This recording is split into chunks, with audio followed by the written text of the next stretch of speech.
A gente começa te contando que a investigação envolvendo Fábio Luiz Lula da Silva, o Lulinha, filho mais velho de Lula, ganhou novas dimensões e colocou novamente no centro do debate a relação entre poder político, influência empresarial e interesses privados.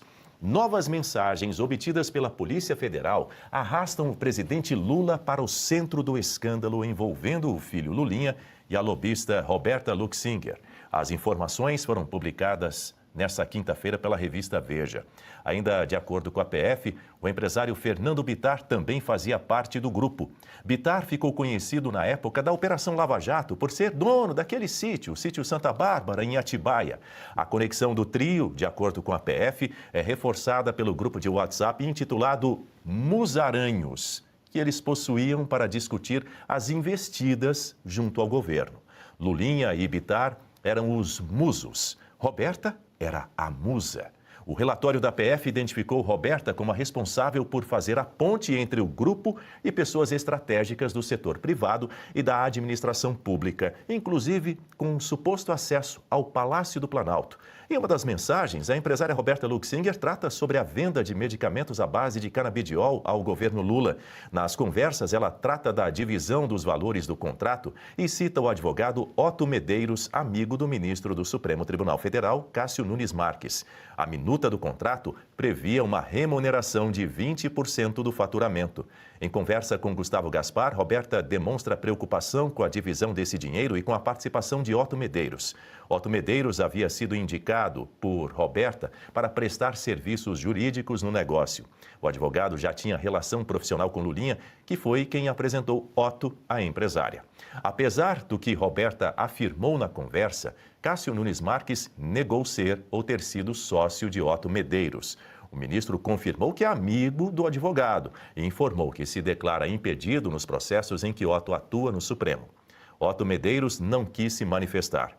A interlocutores, ele também negou relação societária com Nunes Marques.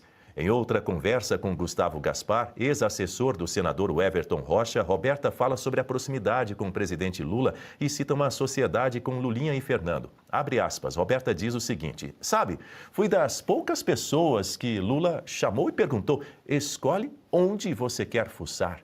Roberta, e Gaspar diz, claro, Roberta então acrescenta, ficar. Na verdade, ela faz a correção.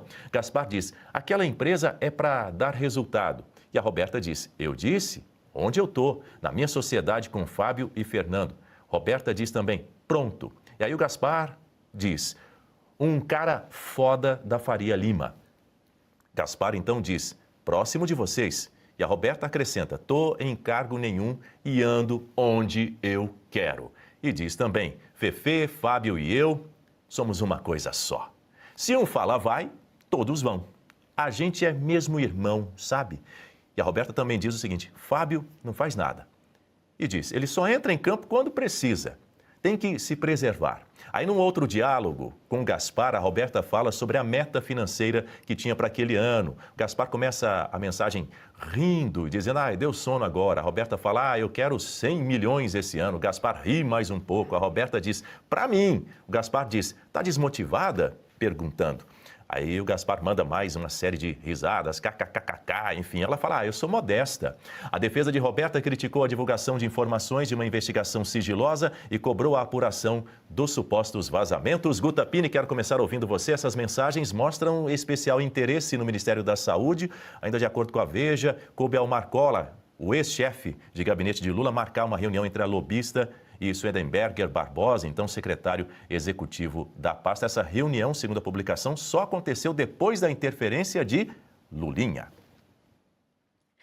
Olha, Daniel, essas mensagens revelam a crueldade dessa organização criminosa. Porque vejam só, eles estavam tratando de um contrato com o Ministério da Saúde. Vocês acham que essas pessoas estão preocupadas minimamente com a saúde dos brasileiros? Vocês imaginam se esse contrato tivesse sido firmado e essa medicação estivesse disponível no SUS? Essas pessoas são capazes de colocar a saúde de outras pessoas de crianças que talvez fizessem uso dessa medicação para garantir os seus 100 milhões, para garantir o seu futuro na Suíça. Então, é muito pior do que apenas uma questão de tráfico de influência, de andar ali pelos corredores de Brasília e acessar aqueles gabinetes. É um tráfico de influência, é uma corrupção que coloca a saúde dos brasileiros em risco. Isso é muito grave. Embora o contrato não tenha sido firmado, isso não tira a gravidade do ocorrido. A corrupção está configurada, o tráfico de influência também. E essas pessoas do governo também precisam responder por isso. A Roberta encaminhou para o Marcola, que era o chefe de gabinete do Lula, uma documentação que tinha um único objetivo: alinhar o futuro contrato. Era um termo de referência. Então, ali você tem os requisitos para que a empresa possa ser contratada. Então, é aquela jogada ensaiada. Você já trabalha ali o que precisa para que não dê nada errado lá na frente. É a mesma coisa que aqueles servidores do Banco Central faziam com o Daniel Vorcaro. Eles sabiam exatamente como que o Daniel Vorcaro tinha que se portar diante das reuniões com o Banco Central e como que era o documento, a documentação que ele tinha que apresentar. Então, é como se fosse um croquis. Você manda ali já tudo esquematizado. Agora, Dani, só voltando também na questão dos musos que você disse, para vocês perceberem o nível desse pessoal, dessa organização criminosa, o nome desse grupo era Musaranhos. E o musaranho é tipo um rato, mas ele é um mamífero. Eu não sei se a gente tem a foto, em algum momento a gente pode exibir aqui para o nosso público, mas faz referência a um animal. Então, quando eu falo, eu sou a musa, eles são os musos, não tem a ver com ser bonito, alguma coisa desse tipo. Faz referência a esse animal. E esse animal, ele é pequenininho, ele tem cerca de 10 centímetros, mas ele é capaz de atacar, matar e devorar animais que têm o dobro do seu tamanho. E como ele tem um metabolismo muito acelerado, ele não pode parar de comer, ele caça de dia ou de noite. Então vejam só a referência que eles fizeram nesse grupo. E lembrando que o Lulinha era monitor de zoológico. Então, o que tudo indica, quem pensou nesse nome foi ele. A gente voltar nos assuntos para a gente também ouvir aqui a Berenice Leite e o professor Marcelo Suano. Deixa eu só trazer aqui uma outra mensagem. Numa outra conversa, a Roberta e o Lulinha conversam o seguinte, abre aspas para Roberta: pousei, vou lá no Berg. E aí o Lulinha diz que ótimo, vai com tudo. Manda beijo pro Berg e fala que eu não fui porque você não chamou. A Roberta diz, precisamos 100% dele. Agora, Berenice, uma das linhas de investigação da Polícia Federal apura se o Lulinha atuou, de fato, para promover os interesses do Antônio Carlos Camilo Antunes, o careca do INSS, nas negociações para a venda ao governo desse medicamento à base de canabidiol. Isso teria acontecido entre o final de 2024 e o início de 2025. Exatamente, Daniel. E nós já temos aí, por essas conversas extraídas no celular da Roberta Luxinger, ainda no ano passado, durante a primeira operação, na fase lá do roubo dos aposentados, eles identificaram agora o valor desse contrato, né, que ultrapassa 600 milhões de reais. A comissão, por exemplo, da Roberta Luxinger ficaria em torno de 20%. E chega a ser escandaloso, né, a forma como ela conversa ali com o seu comparsa, ao que tudo indica, falando sobre ficar com 100 milhões de reais. Você imagina aí o calibre dessas negociações que ultrapassaram, né, os muros ali do Ministério da Saúde. Nós também tivemos contratos firmados pelo Dataprev no Ministério do Desenvolvimento Social. 6 contratos foram celebrados e sim, assinados, esses aí tiveram êxito, 85 milhões de reais. Para ela ficou 150 mil reais. Tudo isso já está nas mãos da Polícia Federal, né? E o próprio Lulinha, nessas conversas, ele marca reuniões, ele teve contato direto, inclusive, com o Marco Aurélio, que trabalhava na antessala do presidente da República, né? O chefe de gabinete do presidente Lula.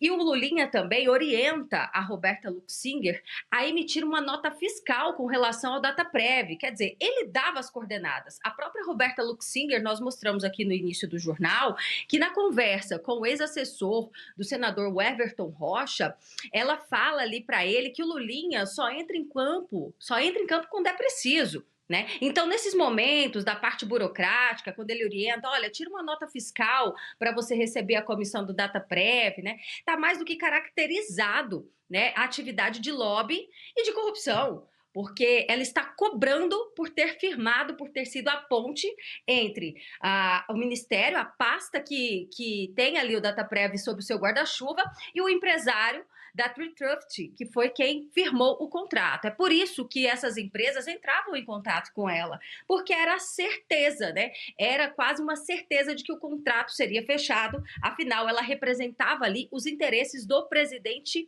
aliás, do Lulinha e do presidente Lula. Pelo menos é isso que mostra as mensagens que nós acabamos de ler aqui no início do jornal, né? Ela até corrigiu lá uma palavra no final, mas ela fala Lula, ela não fala Lulinha. E isso é gravíssimo, né? Talvez por isso, inclusive, a defesa do Lulinha tenha ali via Procuradoria-Geral da República manifestado que o caso deve ir para a primeira instância. A gente ainda vai falar sobre isso. Mas, Daniel, eu queria chamar também a atenção, porque nessa conversa que nós mostramos entre a Roberta e o ex-assessor do Everton Rocha, no caso, Gustavo Gaspar, né? É importante se dizer que o Gaspar que nós estávamos falando era esse assessor do senador e não o Alfredo Gaspar, tá, gente? Ele tá preso. E isso me passa uma sensação de que realmente só fica preso o peixe pequeno, né? Ele tá preso. E por que essas outras pessoas que fazem parte do que, ao que tudo indica, temos um conluio, né? Um grupo de WhatsApp ali planejando como chegar nos ministérios, fechando contratos? Por que esses outros não estão presos? Por que o Lulinha sequer foi ouvido, né? Nesse momento, não temos nenhuma data prevista para essa oitiva, ele está fora do país, né? E mirando, inclusive, pelo que diz a Roberta Luxinger, ir para lugares mais longes, ir para a Suíça, onde ela diz que é o futuro deles. Então, nós precisamos que a Polícia Federal, né, pegue esse caso realmente com mais vigor, porque vejo que o tempo está passando e essas pessoas estão ganhando tempo e articulando nos bastidores. Só para finalizar, lembrar que há 2 dias atrás o advogado do Lulinha estava reunido com o presidente e logo depois veio essa tentativa de passar o caso para a primeira instância. Acredito que isso não vai acontecer. Pois é, esses recentes desdobramentos, Berenice Leite, Marcelo Suano e Guta Pini, com esses recentes desdobramentos, o senador Carlos Viana protocolou um pedido para a criação de uma comissão parlamentar mista de inquérito para investigar o Lulinha. No momento, o ex-presidente da CPMI busca as assinaturas necessárias para instalar a comissão. Professor Marcelo Suano. Bom, primeiro deixa eu fazer meus cumprimentos adequados. Um bom dia para você, Daniel. Bom dia para essas moças elegantes que são a Guta e a Berenice. Bom dia a todos da Oeste, a todos que acompanham, e mandar um abraço para 2 empresários, pai e filho, que amam a Oeste, nos assistem desde a manhã, eles arrumam o seu negócio, que é o restaurante La Sorella, lá em Moema, assistindo o programa, o Jornal da Manhã. Por isso, um abraço para Flamínio, pai e filho tem o mesmo nome. Um grande abraço para eles e ele mandou um abraço especial para você e para todos da Oeste. Um forte abraço. E aí, vamos no ponto, né?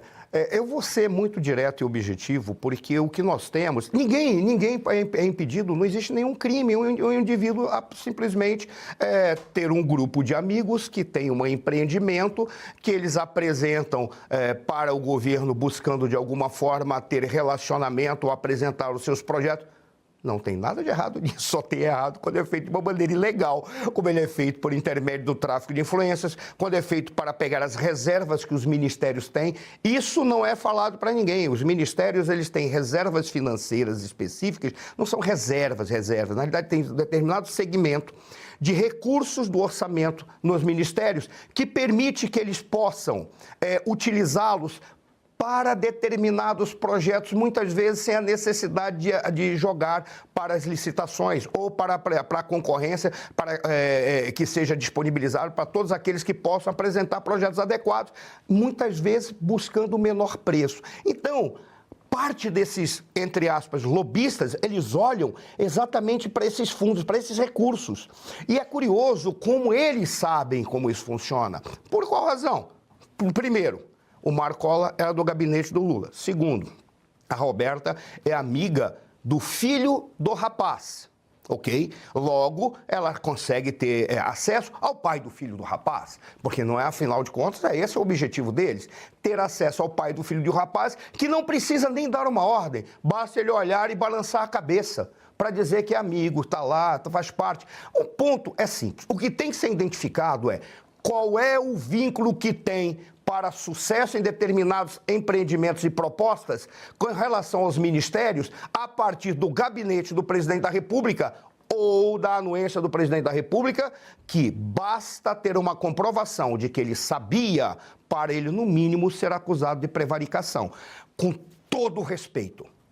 Eu não consigo entender como alguém acha normal que o filho, que não exerce cargo nenhum, traz uma galera para conversar com os ministros que tratam do orçamento do Estado brasileiro. A primeira coisa que eu vou fazer, o que você está querendo aqui, cara? Por que você vem toda hora? Você está usando meu nome? Se você está usando meu nome, tenha vergonha na cara, vai arranjar um emprego de verdade. Faça isso. E aí, eu, por intermédio desse emprego, posso ter uma justificativa para te arranjar um cargo. E não você está aparecendo aqui toda hora. É o que eu faria se fosse o meu filho. Mas não é. Eu pediria que o presidente também fizesse. E não venha com essa conversa de, veja, se ele tiver alguma culpa, ele pagará. É óbvio que essa culpa vai ser disseminada, diluída e ganhará tempo.